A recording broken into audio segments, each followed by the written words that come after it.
महाराष्ट्रातील ऐतिहासिक देवगिरी म्हणजेच दौलताबाद किल्ला मंगळवारी सकाळी अग्निकांडाच्या विळख्यात सापडला।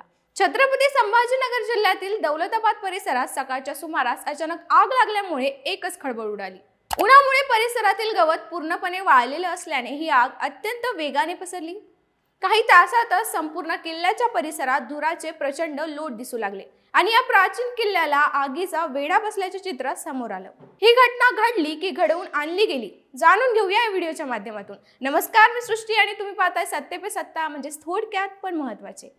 मिळालेल्या प्राथमिक माहितीनुसार ही आग सिगारेटची ठिणगी गवतावर पडल्यामुळे लागली आणि काही मिनिटातच आगीने आपला विस्तार केला। आगीच्या भक्ष्यस्थानी सुमारे 100 पेक्षा अधिक झाडे आली असून 50हून अधिक घोरपडी होरपळल्या आहेत।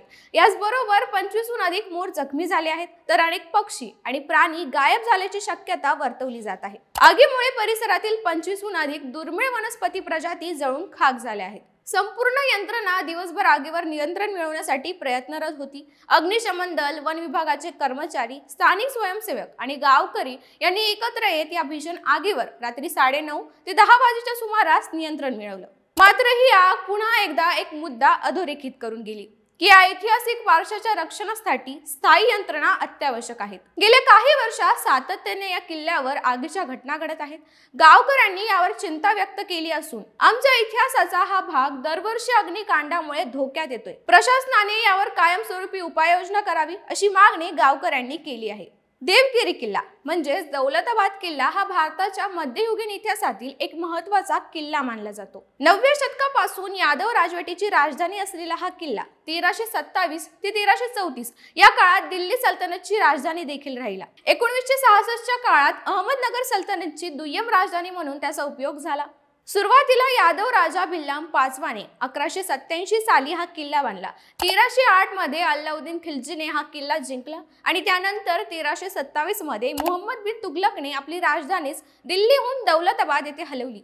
या निर्णयामुळे दिल्लीतील हजारो लोकांना स्थलांतरित केलं गेलं। मात्र काही वर्षातच तुगलकने तो निर्णय मागे घेतला आणि राजधानी पुन्हा दिल्लीला परत नेली। नंतर 1499 मध्ये हा किल्ला अहमदनगर सल्तनतच्या ताब्यात गेला आणि 1610 मध्ये किल्ल्याजवळच खडकी म्हणजेच आजचं छत्रपती संभाजीनगर या नावाने नवीन शहर वसवण्यात आलं। देवगिरी किल्ला सुमारे 200 मीटर उंच शंकूच्या आकाराच्या टेकडीवर बांधण्यात आलेला आहे। यादव राजघराण्याने या टेकडीचा खालचा उतार कापून टाकून अतिशय प्रभावशाली तटबंदी निर्माण केली होती। शिखराकडे जाणारा मार्ग हा केवळ अरुंद पूल आणि खडकात खोदलेली गॅलरी यामधून आहे। ही रचना शत्रूला गोंधळात टाकण्यासाठी बनवण्यात आलेली होती। या गॅलरीमध्ये उंच पायऱ्या असून शिखरावर मोठ्या तोफा आणि गुप्त गुहाद्वारे प्रवेशद्वार यांची रचना अजूनही बघावयास मिळते। देवगिरी किल्ला म्हणजे केवळ एक वास्तू नव्हे, तर महाराष्ट्राच्या आणि भारताच्या समृद्ध इतिहासाचं प्रतीक आहे।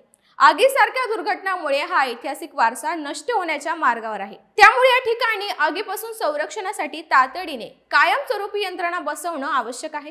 प्रशासन आणि स्थानिक नागरिक यांचा समन्वय असेल तरच या अमूल्य वारशाचे रक्षण शक्य होईल। या संदर्भातील घडामोडीसाठी पाहत राहा सत्य पे सत्ता, म्हणजे थोडक्यात पण महत्त्वाचे, आणि आमच्या चॅनलला सबस्क्राईब करायला विसरू नका।